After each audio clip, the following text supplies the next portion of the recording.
My son auctioned me off for $1. Yes, $1. And he did it with a smile like he was proud of himself. Lunch with my mom, Jason said into the microphone, waving his hand toward me. She writes her little mystery stories at home. $1. Someone take her. 200 people looked right at me. No one raised a hand, not one person. Jason chuckled, waiting for laughs that didn't come. But I didn't move. I sat there with my hands folded, feeling the truth settle in my chest like a heavy stone. This wasn't a joke. This wasn't a moment he'd regret later. This was exactly how he saw me. Small, convenient, something he could use for a laugh. And for the first time, instead of shrinking, I watched him. Really watched him. How he stood there so sure I'd play along. How he never imagined I had a life outside the one he'd decided for me. He thought he knew who I was. He had no idea. Because while he was up there offering me to the room like a leftover item on clearance, someone in the back already knew the truth. Someone who had been looking for me. Someone who understood my value far better than my own son ever had. And when that man stood up and said, $1 million, Jason's smile died instantly. All the color left his face, and the entire room shifted toward me, not him, me. Stay till the end, because the reason that stranger bid $1 million was the moment my whole life shifted. And before we continue, tell me in the comments what you would have done in that moment. And don't forget to subscribe for more stories where quiet mothers finally get their justice. I didn't sleep the night after the gala, not because of the humiliation. I'd lived through enough of that to build scar tissue thick as armor. No. It was the look on Jason's face when that man said, $1 million. Shock, fear, confusion, and underneath all of it, the realization that he didn't actually know me at all. I sat at my kitchen table the next morning, hands around a mug I wasn't drinking. The silence felt different, sharper, clearer, like the world had tilted by a few degrees and everything was sliding into its real place. My phone was buzzing nonstop. Calls, texts, notifications. I let it all ring out. I needed a moment to hear my own thoughts for once. Then a knock on the door. Soft, hesitant. The kind people use when they know they did something wrong. I opened it. Jason stood there, dressed in yesterday's clothes, eyes swollen like he'd been up all night. He stepped inside without waiting for an invitation, just like he always had. "Mom, can we talk?" His voice was small, almost boyish. It pulled at a part of me I didn't want touched. I sat. He sat. And for once, he didn't start with himself. "I messed up," he said. "I messed up publicly and I messed up privately, and I don't even know where to start fixing it." I didn't help him. Didn't soften the moment. Didn't rescue him from his own discomfort the way I had 1,000 times since the day he was born.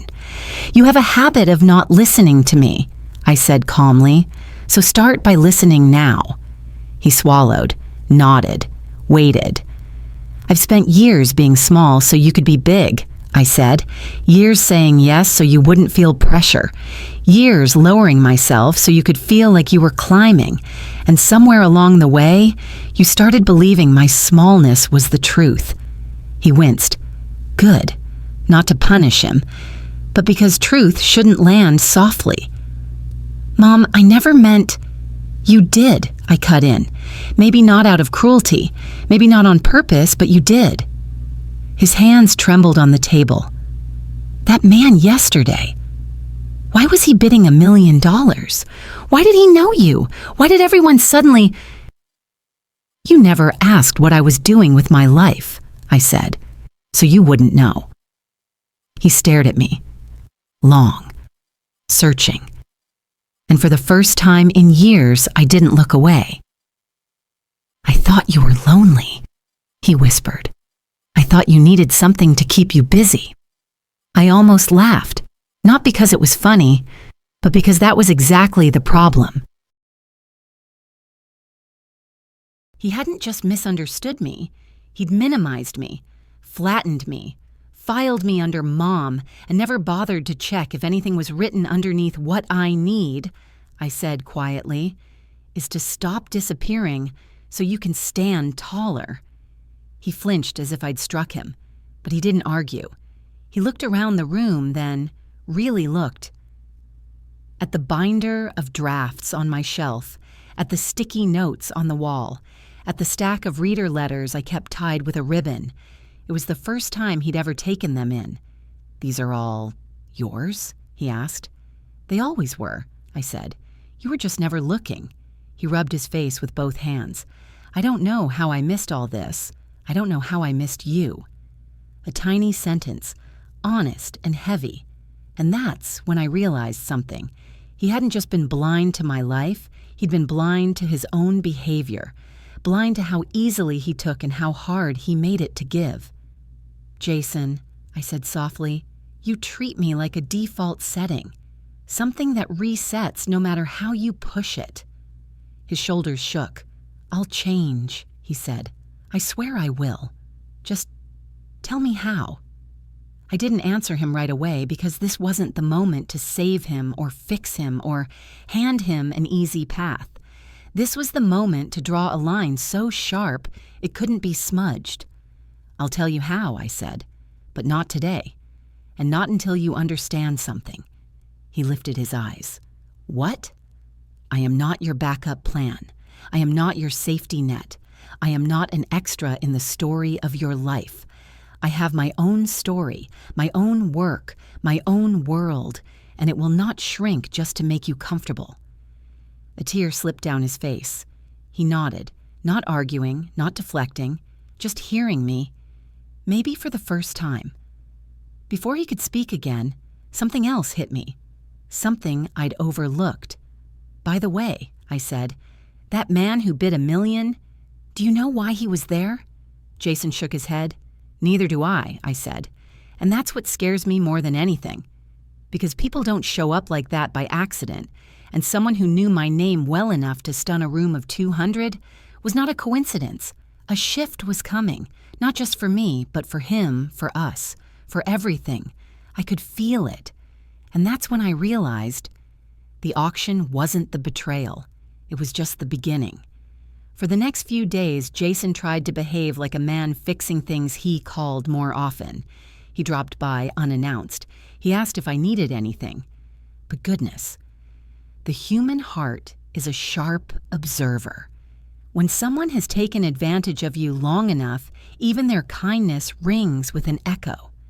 The first fracture appeared on a Thursday morning. He arrived with pastries, my favorites, and placed the box on my counter like a peace offering. He talked softly, too softly, the way adults speak to skittish animals. "Mom, I've been thinking a lot," he said. "I want to understand more about your writing. Maybe I can read some of your work?" He meant it kindly, but there was something underneath, something restless, uneasy. I recognized it. The feeling of a son who wasn't actually curious, just afraid of the man who bid $1 million, afraid of what that moment meant, afraid of the parts of my life he'd ignored for years, suddenly standing up and demanding room. I opened the pastry box, took one out, and tore it in half. "Tell me what you want to understand," I said.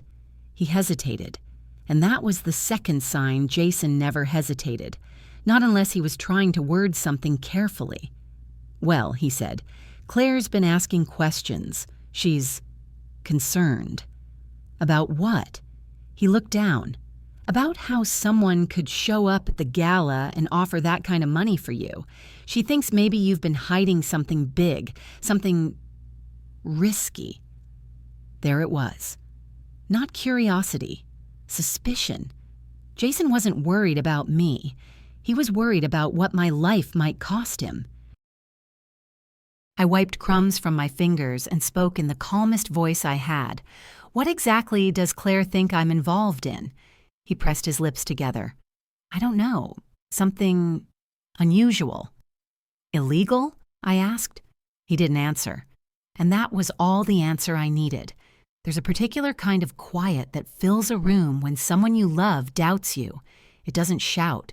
It doesn't sting. It settles like a shadow. I let the silence stretch. Finally, Jason tried to recover. Mom, that's not what I meant. I'm just saying the whole thing didn't make sense. Who pays $1 million for lunch with someone? Why you? Why then? His voice sharpened on the last words, revealing the truth he didn't want to say out loud. Why would anyone pay more for you than they would for me? Power is a funny thing. Its absence makes people nervous. I think, I said slowly, that you and Claire are trying to understand something you've never bothered to look at. He opened his mouth, but I held up a hand. Let me finish. He sat back, waiting. You built your idea of me around convenience.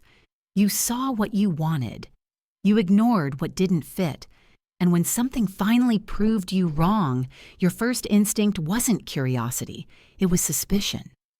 Jason stared at me, wrestling with words. I just don't want you to get hurt. Another instinct mothers know too well, the protective lie. You're not worried about me, I said softly. You're worried about losing control of the version of me you're comfortable with. His jaw tightened. A tiny movement. Barely there, but sharp enough to confirm the truth. He changed the subject immediately. Started talking about his upcoming board meeting, about Claire's family visiting, about everything except the thing we needed to discuss, avoidance. The third fracture. And while he talked, I noticed the fourth. His eyes kept drifting toward the binder on my shelf, the one with the red spine, the one holding the manuscript that changed my life long before that gala. He kept glancing, like he wanted to ask but didn't dare. By the time he left, I knew exactly what was happening. Jason wasn't trying to repair our relationship. He was trying to gather information about me, about my work, about the stranger who knew my name, about whatever he feared was slipping out of his control. The son who once believed I belonged to him had suddenly realized I might belong to myself, and that terrified him more than the humiliation of that gala. When the door closed behind him, I sat on the couch, hands in my lap. The air felt different, not heavy, clear. Something had shifted, not between us, within me. That was the moment I stopped hoping things would go back to normal. Normal was the problem I realized Jason didn't understand me. He understood the role he needed me to play. And quietly, without any grand announcement or dramatic vow, a thought slipped into my mind. It's time I start paying attention. Not out of revenge. Not yet. But out of necessity. Because whatever had begun the night of that auction was far from over. And Jason's fractures were starting to show me the truth he wasn't ready to say out loud. He feared something. Something bigger than embarrassment. Something he didn't want me to discover. I just didn't know what it was. Not yet. Over the next week, something subtle shifted in me. Not loudly, not dramatically. Just a steady, deliberate withdrawal, like pulling a thread from a sweater. Quiet enough that no one notices until half the fabric is gone. I didn't stop talking to Jason. I didn't cut him off. I didn't scold or correct or chase the way mothers often do. I simply stepped back. And when a mother steps back, everyone feels the temperature change. Jason called. I let it ring once or twice before answering. He visited, I offered coffee, but not conversation. He tried to hover. I moved politely out of reach, not to punish him, but to see who he became when he wasn't being propped up by my constant softness. People reveal themselves in the space you stop filling. One afternoon, he stopped by, unannounced again. I was folding laundry on the dining table, and I didn't stop when he walked in, just kept smoothing edges, matching corners, pressing seams with my palms. You're distant, he said. No, I said calmly. I'm observing. He blinked, unsure how to handle a mother who wasn't cushioning her words. Claire entered a beat later. I hadn't expected her. She held her purse tight to her ribs, her expression polite in a way that felt practiced. Hi, May, she said. Her voice had that soft sweetness women use when they're trying to look harmless while calculating something behind their eyes.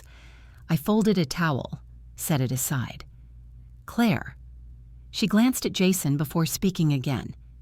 "We were wondering if you'd tell us more about that man, the one at the gala." There it was, the thing they'd rehearsed in the car. Jason shifted beside her. He looked guilty, nervous, restless, all at once. "I don't know him," I said, "but I know he knew me." Claire's mouth tightened, not in anger, in fear disguised as curiosity. She stepped closer. "May, with respect, people don't offer $1 million for nothing. Did you know him from the past? Did you date him? Work with him? Anything?" I watched her carefully. She wanted information, not connection, information. "Claire," I said, folding another shirt, "when have you ever asked me a question without wanting something specific in return?" She didn't answer, and that silence was louder than any protest. Jason tried to jump in. "Mom, we're just trying to understand. We don't want secrets between us." I set the shirt down. "You two have never been interested in my truth, only in the parts that affect you." The air tightened. Claire looked at Jason, then back at me. Her voice dropped to a whisper. "We can't protect you if you don't tell us things." There it was, slipped out too quickly, too honestly. I didn't need protection, but they needed a reason to keep me contained. "I appreciate the concern," I said softly, "but I'm not in danger." Then I looked Jason in the eye. "You are." He froze. Claire blinked. For the first time since the gala, they were truly listening. I didn't elaborate, didn't hand them comfort or clarity, just lifted another piece of clothing, folded it neatly, placed it on the stack. Sometimes silence answers more clearly than words. Claire retreated first. She straightened her bag and forced a smile. "Well, we should go." Jason stayed a moment longer. He looked at me as if searching for the mother he used to recognize. The easy one, the forgiving one, the one who bent before anyone noticed she was straining. But I wasn't bending anymore. "Mom," he said quietly, "are you mad at me?" "No," I said, "but I'm seeing you clearly for the first time." That landed somewhere deep in him. He swallowed, nodded, and finally walked out the door. When they left, I stood there alone for a long moment, hands resting lightly on the folded laundry. There was no anger in me, no bitterness, just clarity. Jason and Claire had spent years believing I lived beneath them. The gala had cracked that illusion. The $1 million bid had shattered it. And now the distance between us wasn't emotional punishment. It was the first honest space we'd ever had. And inside that space, something else was starting to move, a shape taking form in the dark edges of my life. A truth I'd spent years keeping quiet, now pressing its way into the light. The $1 million stranger wasn't the problem. He was the first piece of a much larger picture. And my son, the boy I had raised, was about to learn exactly who his mother really was. To understand why that man could stand up and throw $1 million on my name like it was nothing. You have to go back with me 5 years. Back to the day I quietly stopped living the way my son preferred. It started on a Tuesday, my last day at the company. 35 years of answering phones, fixing other people's mistakes, remembering birthdays no one ever remembered back. They gave me sheet cake in the break room and a card everyone signed with the same sentence in different handwriting. "You'll love retirement. Time to relax. You've earned the rest." They miswrote my name on the cake. May with a Y. I didn't correct them. I almost never did. "Is your son coming?" one of my coworkers asked as we washed paper plates at the sink. "He's got a big meeting," I said, repeating the text on my phone. "He's busy, I understand." I said it with a smile. I always did. I went home to my small apartment, set the card on the counter, and stood in the silence that comes when a life chapter ends and nobody notices but you. The couch sagged in the middle. The coffee table had a ring I'd never managed to scrub out. My whole world fit into 4 rooms and a hallway I made tea. I sat at the little kitchen table. The tea went cold while I stared at nothing. 60 years old, widow, mother of one successful son, high school diploma, no degree, no plan. If you'd asked Jason then, he'd have told you I didn't really do anything. Just his mom, just there. On the counter sat the laptop I'd bought on sale to stay connected. What I really wanted was to see if that voice in my head still worked, the one that used to tell stories before bills and schedules and survival drowned it out. A teacher had told me once, back in 11th grade, "You have a voice, May. Don't let anyone talk you out of it." They did. I let them. But that afternoon, something in me twitched. A tiny rebellion. I opened the laptop, blank document, blinking cursor. I typed, "An older woman sat alone at her kitchen table, wondering when her life had stopped belonging to her." I hated it instantly. The line was clumsy, too, on the nose, but it was there. And for the first time in decades, so was I. I wrote another sentence, then another, awkward, stiff, dripping with doubt, but I kept going. By the time the sun slid off the table, I had 3 ugly pages. I almost deleted them. Instead, I saved the file. Chapter 1. The next day, I opened it again. The words were still terrible. I added more anyway. 6 months later, I had a whole book, 200-something pages, about a woman named Hazel, 62, underestimated, and a lot smarter than people gave her credit for. She looked a lot like me, if I'm honest, or the version of me I wished I'd had the courage to be. I printed the manuscript, stacked the pages on the table, and stared like I was waiting for them to tell me what to do. You can't just walk into a bookstore and hand them a pile of paper. I Googled. Agents, query letters, submissions, a whole world I knew nothing about. I wrote one email, then another, 15 in one night, each one asking a stranger to take me seriously. 2 weeks later, the first reply came while I was rinsing dishes. "Thank you for your query, but this project is not right for our list." I sat at the table with my hands still damp and cried like someone had slammed a door in my face, not because of the number, but because that tiny, hopeful part of me had believed, even for a second, that this time might be different. Jason called that week he was on speaker, his voice echoing through my little kitchen. "How's retirement, Mom? You bored yet?" "I got a rejection today," I said, voice light. "From a literary agent for my book." Pause. "The mystery thing?" he asked. "Yes." He exhaled. "Mom, don't take this the wrong way, but maybe that's a sign publishing is brutal. They're looking for younger, fresh talent. You're, starting late." I smiled at the wall so he couldn't hear it crack. "I just wanted to try," I said. "And there's nothing wrong with that," he replied quickly, "but I don't want you getting your hopes up and getting crushed. Maybe find something a little more realistic. Join a book club. Volunteer somewhere, keep busy." Keep busy. Like my dream was a hobby between naps. We hung up. I wiped my face. Then I opened the laptop and kept writing anyway. More rejections came. 10. 15. I stopped counting. Each one said the same polite nothing. Not for us. Not today. Good luck elsewhere. The night I almost deleted the entire file, a new email appeared. Subject, full manuscript request.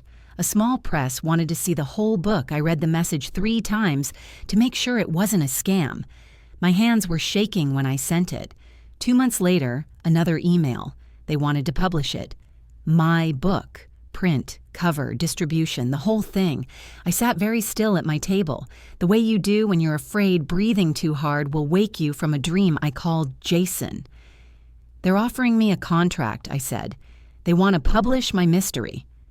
Silence. "Wait, an actual publisher?" he asked. "Not one of those pay-to-print scams?" "It's real," I said. "They don't want money. They're paying me." "How much?" I told him the advance. It wasn't life-changing, not yet, but to me, it felt like the world had tilted. He whistled softly. "Okay, well, just be careful. These small companies barely sell anything. I mean, it's cute, Mom. It'll give you something to talk about. Just don't expect it to be a real income or anything.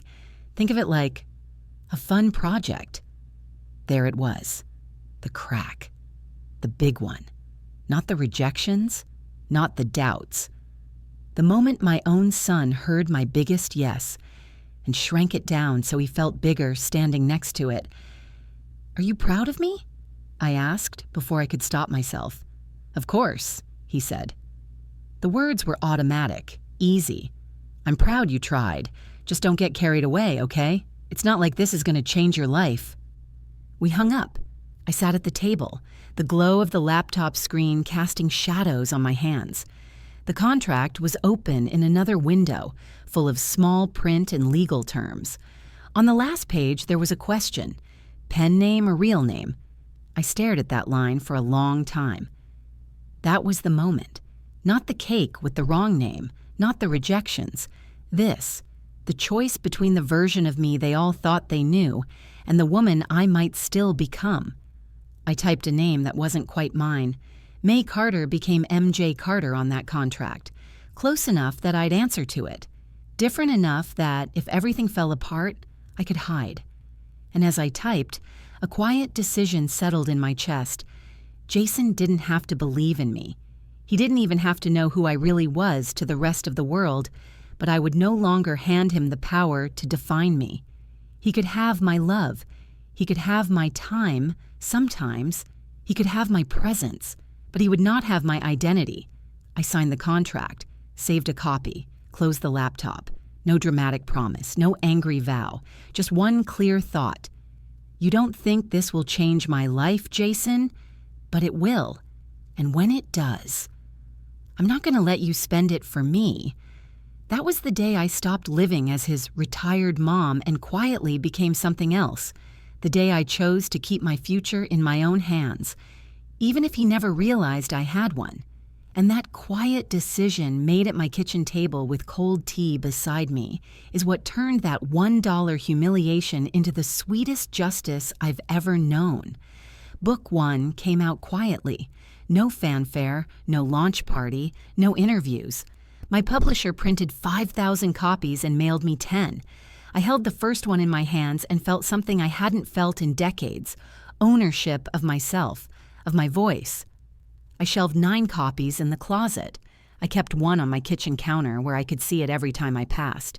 Jason visited that week, saw the book sitting there, tapped the cover with his knuckle like he was checking if it was real. "So they actually printed it," he said, half laughing. "That's cute, Mom." Cute. The word slid under my skin and stayed there, but I didn't argue. Not anymore. I'd learned that defending myself to someone who already decided who I was like trying to pour water back into a stone. Instead, I wrote, every morning before sunrise, every night after the dishes were done. Hazel, the 62-year-old heroine, kept whispering more story. I followed her voice.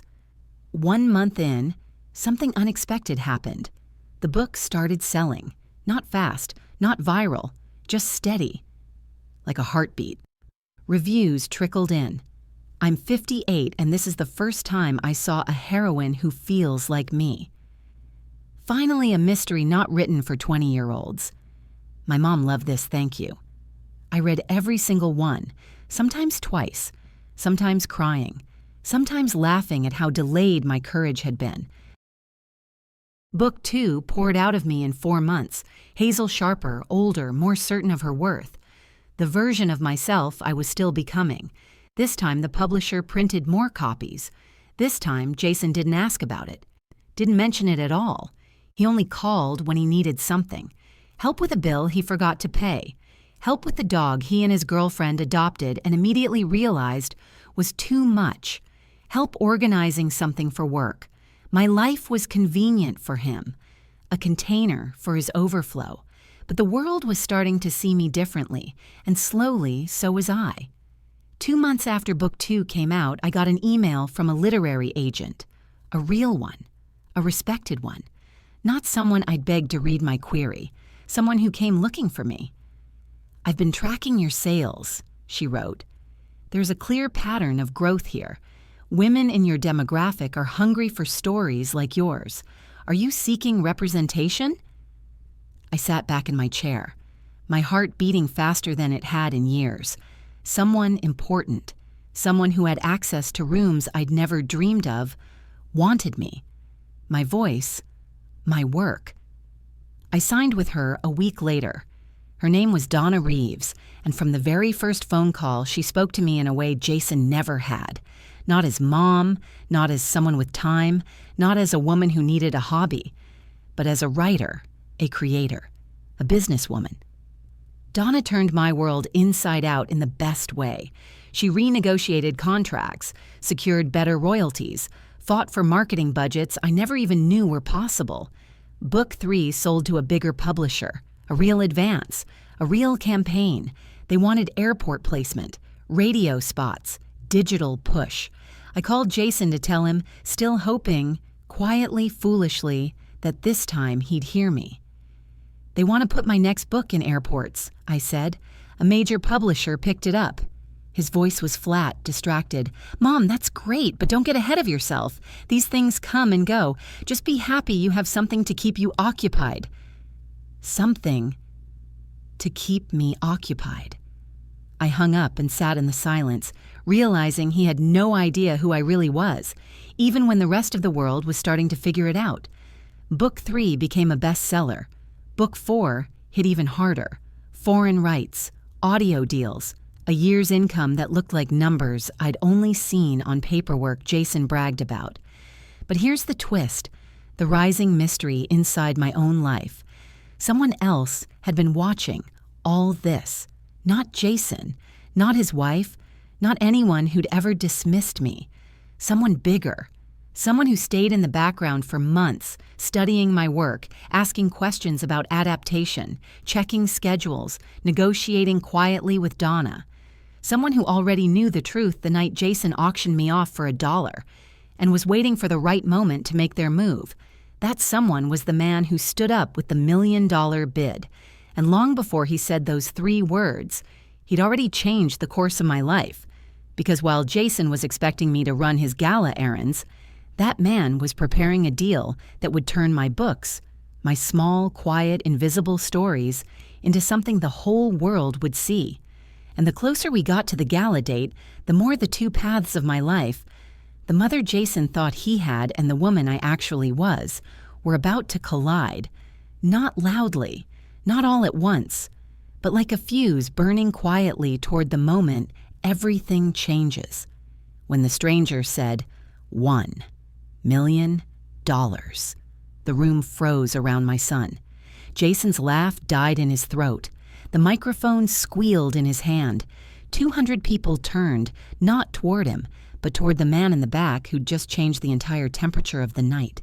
He stepped forward, calm, unhurried, dark suit, no tie, the relaxed posture of a man who doesn't need to impress anyone.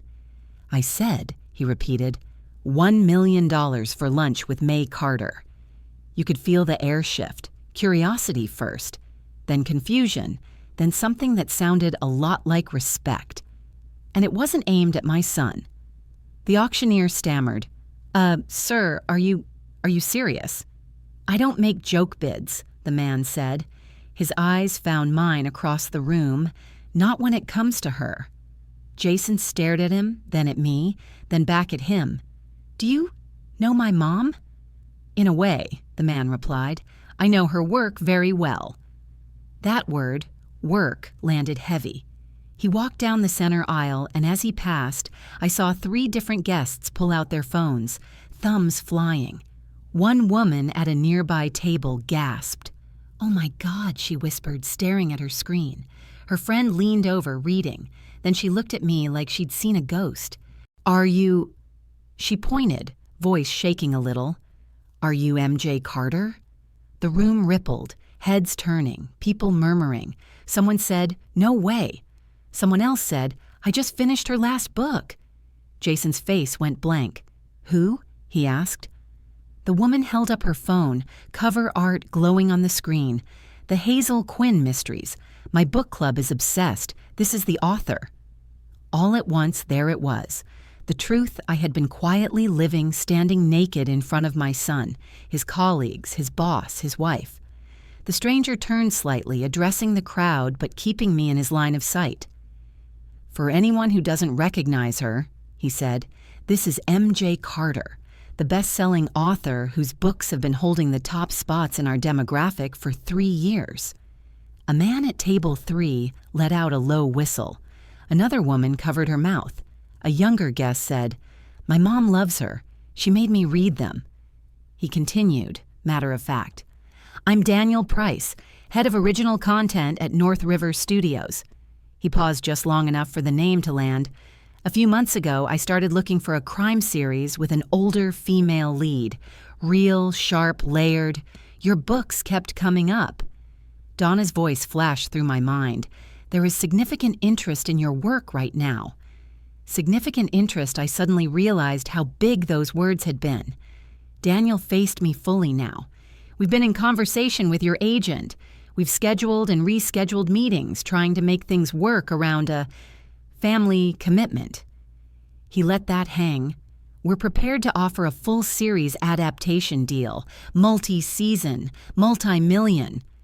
Jason's grip on the mic tightened. His boss, Mr. Reynolds, the senior partner, was watching with an expression I'd never seen on that man's face before. Not just surprise, but evaluation. "Wait," Jason finally blurted. You're turning Mom's little mystery thing into a show?" Daniel's eyes flicked to him, then back to me. "Her little mystery thing," he said evenly, "has sold over 2 million copies worldwide. The streaming numbers for adaptations like this are projected in the high 8 figures. Jason swallowed. He looked smaller than I'd ever seen him. I stood slowly. There was no anger in me, no shame, just clarity. "I told you there was interest," I said quietly, meeting Jason's eyes. He looked like he'd been hit. You never said it was like this." "Yes, I did," I replied. "You just never believed the scale could be real if it came from me." The room was so quiet you could hear ice melt in glasses. Daniel stepped closer. "Ms. Carter, I made that donation for 2 reasons," he said. "1, because this cause is important. 2, because your time is valuable, and I needed you to know I'm not here to waste it." Valuable, not convenient. Not keeping busy, valuable. My eyes stung, but I stayed steady. "Donna told me you'd had trouble reaching me," I said slowly. He nodded. "Yes, every time we tried to schedule a meeting, your agent said you were unavailable due to helping your son with this gala. She said you insisted on putting it first." A dull, heavy realization slid into place. Me at the kitchen table, half-finished chapter open, moving names around on seating charts, taking vendor calls, answering last-minute texts. I had nearly missed the biggest opportunity of my life because I was busy being not busy for my son. "Ms. Carter," Daniel added, "I'm going to be blunt. Our window for this project is tight. We were days away from moving on to another property. I attended tonight because Donna mentioned where you'd be and," he glanced at Jason, "because I don't like losing things that matter to people who don't recognize their value." You could feel the message land on Jason's shoulders. Reynolds stood up from the front table. He approached slowly, nodding to Daniel, then to me. "Ms. Carter," he said, offering his hand, "my wife is a devoted fan of Hazel Quinn. I had no idea you were Jason's mother. If I had, you'd have been at this table from the start." The words weren't cruel. They were precise. Jason winced. Reynolds continued, still addressing me, but loud enough for the entire room to hear. "In my line of work, the way a person treats their family tells me everything I need to know about their judgment." He turned his head just enough to look at my son, everything. There it was. The consequence Jason never imagined when he thought humiliating me would be a cute closer for his event. He tried to recover. "Sir, I was just joking. It was supposed to be lighthearted." Reynolds didn't soften. "The joke didn't land," he said, "and it revealed more than you intended." He turned back to me. "If you're willing, Miss Carter, I'd be honored if you'd join our table for the rest of the evening." I didn't sit at his table. I looked at Jason first. His eyes were wet, jaw clenched, body hunched in on itself. He looked like he wanted to disappear. "Thank you," I told Reynolds, "but I think I'll sit here for now." Another decision, not to move up, but to stop moving down.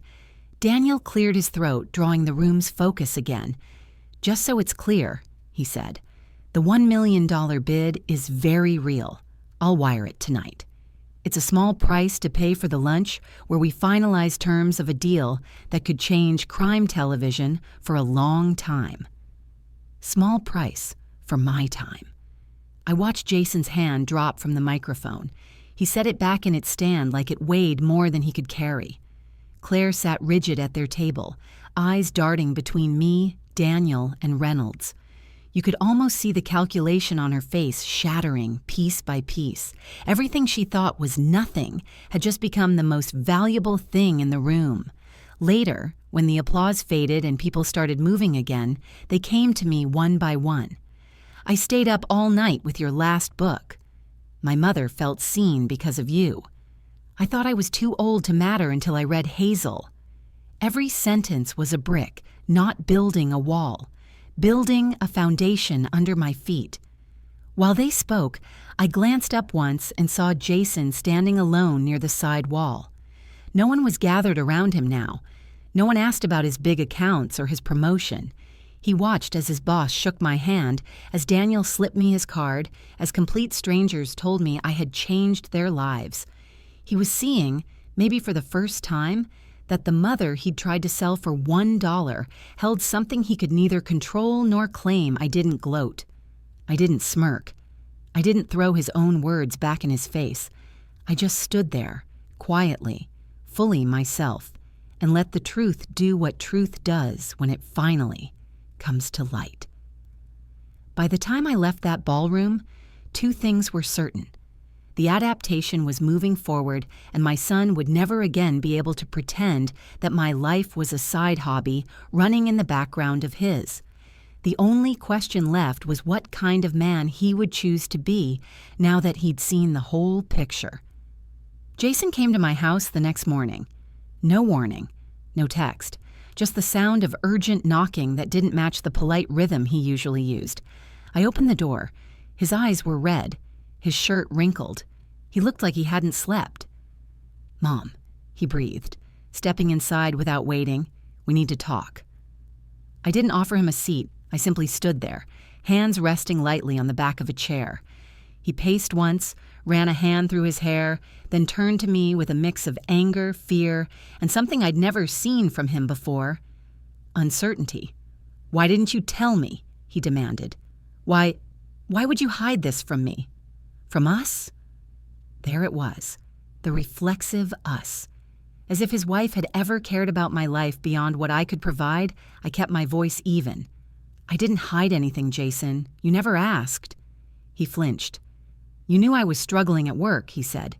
"You knew this kind of connection, having a mother who's successful, could have helped me."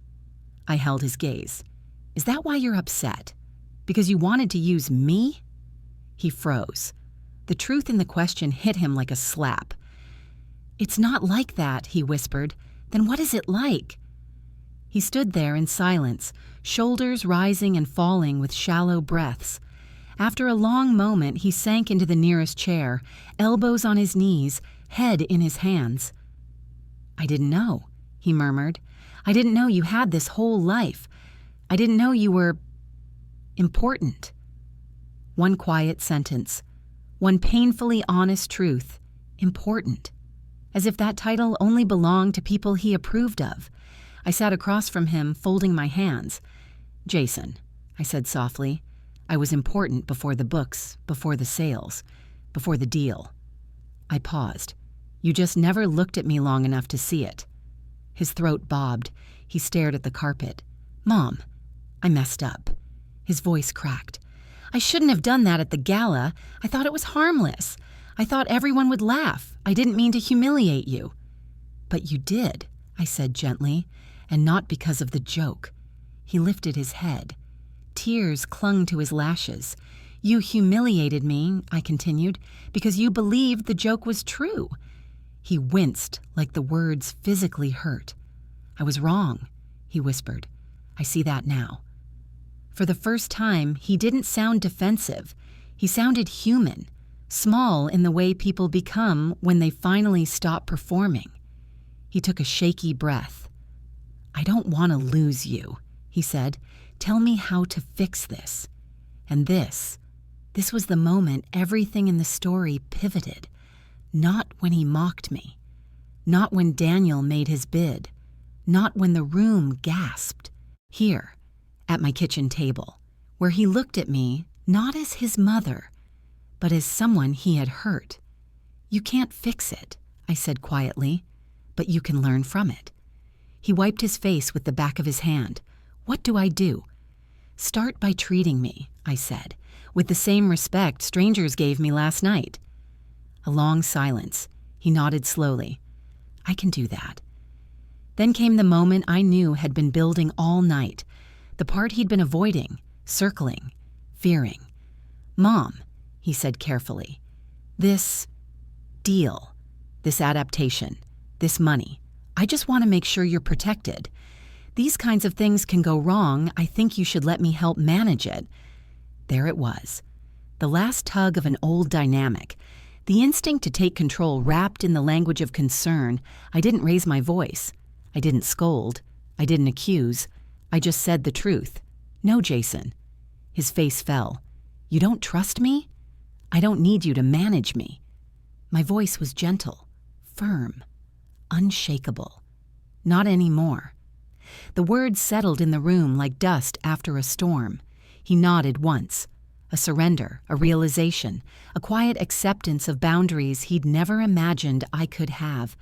He stood slowly. "I'm sorry," he said again, this time with his whole chest. "I really am." I believed him. But apology isn't the end of a story. It's the beginning of a new chapter, or the last line of one that's closing. When he left, he didn't slam the door. He didn't stomp or sigh. He looked back at me once, really looked. And for the first time in a long time, I saw a man trying to understand the woman who had raised him, not the version he invented to keep himself comfortable. When the door clicked shut, I exhaled. Not relief, not triumph. Something deeper, a soft ache, a quiet shift, a truth settling into place. He finally saw me. But seeing isn't the same as changing, and respect isn't the same as repair. The storm between us had cracked open, but justice was still waiting. 3 days after the gala, my life shifted into a new current. Not fast, not loud, just steady, like a river changing direction. Donna called first. "May," she said, breathless. "The buzz is insane. Reporters, bloggers, book clubs. Everyone's talking about the gala moment. Your numbers doubled overnight." Doubled, a word Jason had never used for me. Not once. Then Daniel called, finalizing details for lunch. "We'll keep it private," he promised. "Just you, me, Donna, no spectacle." I appreciated that. But justice, real justice, never needs a stage. It happens when truth stands up on its own legs. Still, justice doesn't mean cruelty, and I wasn't looking to punish my son. I was looking to reset him, to give him a chance to stand without stepping on me. The lunch was scheduled for Friday. On Thursday night, Jason called, his voice smaller than I'd ever heard it. "Mom, can I come with you tomorrow?" "I don't think that's a good idea," I said gently. He exhaled sharply. "Everyone at the firm is talking about what happened. Reynolds hasn't said anything directly, but I can feel it." "That's not because of me," I said. "It's because of how you treated me." He didn't argue. That alone was progress. "I just want to be involved," he said softly. "I want to support you." "Support," I repeated. The word tasted different now, stronger, clearer. I breathed in slowly. "I appreciate that, Jason," I said, "but you can't support something you don't respect. Not yet." Silence. Long. Heavy. "Maybe," I added. "Start by cheering for me the way strangers do. We can go from there." He sniffed once. "Okay, I understand." Pause. "Will you at least tell me how it goes?" This time I smiled. "I will." The old me would have invited him anyway. scrambled to make him feel included, worried he'd feel left out. The woman I had become didn't operate from guilt anymore. The next day I met Daniel and Donna for lunch. No cameras, no audience, just 3 people who understood the language of work, value, and story. Daniel slid a folder across the table. Adaptation terms, he said. Multi-season potential. Creative input guaranteed. Executive producer credit and full compensation that reflects your impact. Impact, not age, not cute little hobby. Impact. I read the document slowly. Donna watched me with a quiet smile. Only women who've clawed their way through doubt truly understand. Take your time, she said. This is your moment, May. Yours. I nodded. For the first time in decades, a major decision sat in my hands. Not Jason's, not life's, mine.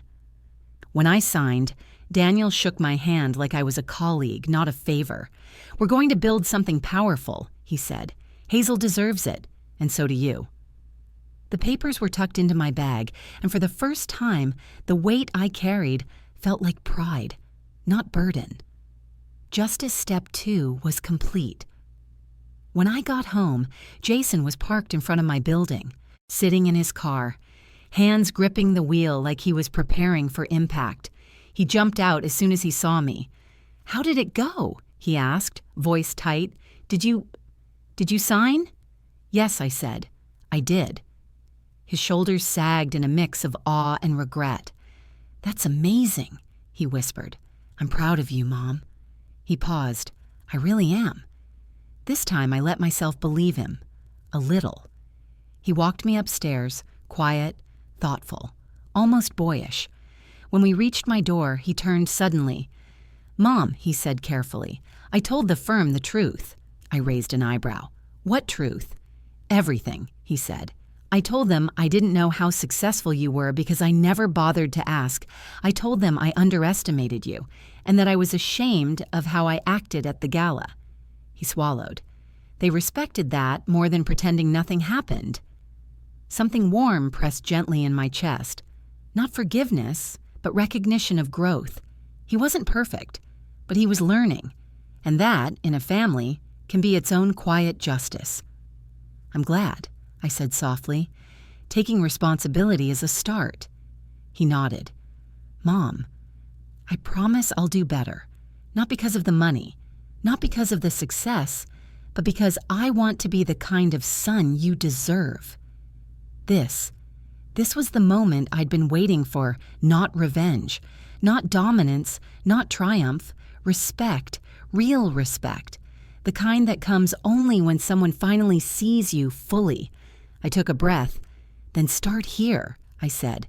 "Let me live my life as a woman, not just your mother. Let me make decisions. Let me have boundaries. Let me be more than the version of me you invented." He nodded, eyes glistening. "I can do that." And for the first time, I believed he could. Not revenge, realignment. That night, I brewed myself a cup of tea. Not the rushed, forgotten kind I'd always had during my retired mom era, but a deliberate cup. Warm, slow, steady. As I sat at the table, my old writing place, I realized something. Justice wasn't making him smaller. It was finally allowing myself to be seen at my actual size. A mother, a woman, a writer, a creator, a person with a life that mattered beyond who it supported. This was justice. No apology for existing, no shrinking so others could breathe easier, no guilt for outgrowing the place I was kept. Just wholeness. And as the steam rose from my cup, I felt peace settle around me. Quiet, earned, complete. Justice wasn't loud. It didn't need to be. It lived in the calm after you finally decide you'll no longer live at the bottom of your own life. The days after signing the contract felt strangely still. Not empty, not overwhelming, just steady. For the first time in years, nothing in me felt pulled apart.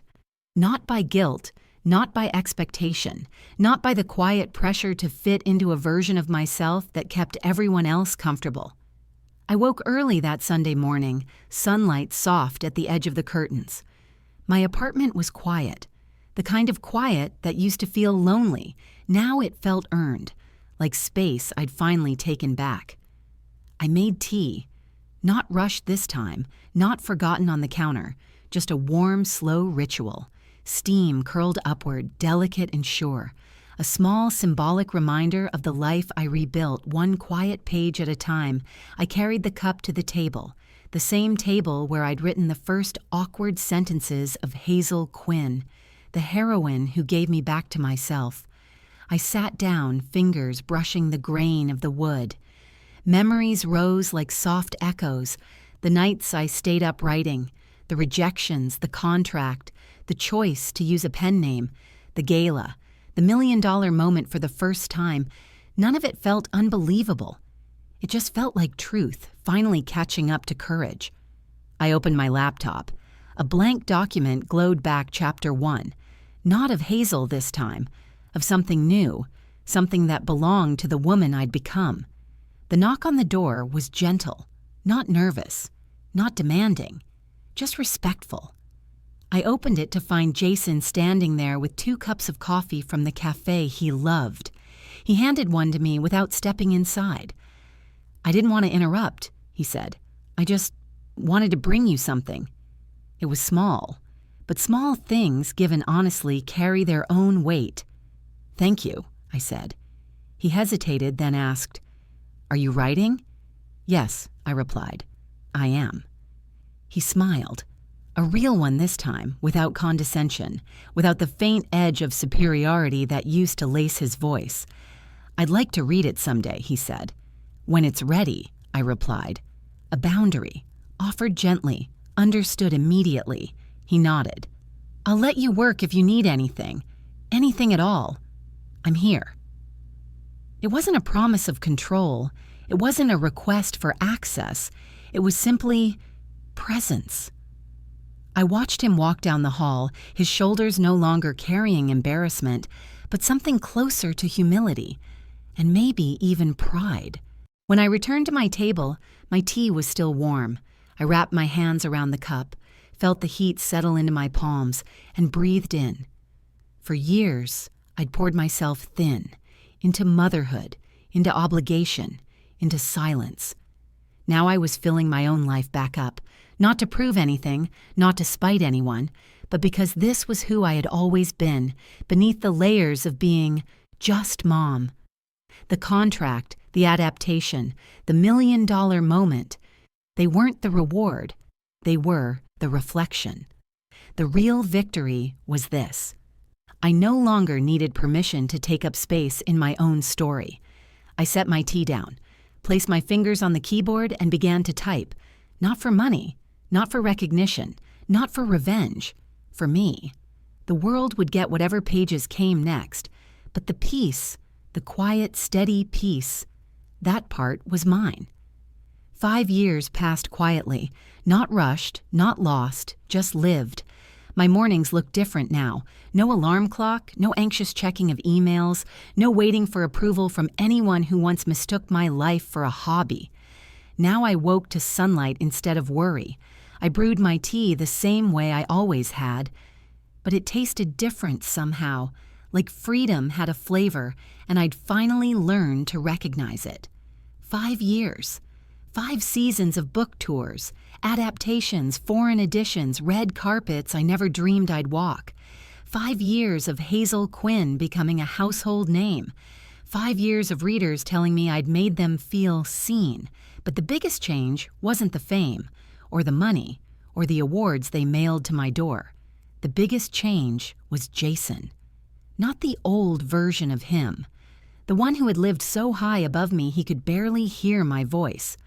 But the man he became, 5 years of showing up, reading every book I wrote, calling without asking for anything, learning how to listen, learning how to apologize without expecting a reward. 5 years of rebuilding something we both thought was too cracked to mend. He now introduced me properly. This is my mother, the writer. Not an afterthought, not a joke. A truth he finally knew how to honor. Sometimes he'd come over on Sunday mornings with 2 coffees and a quiet smile.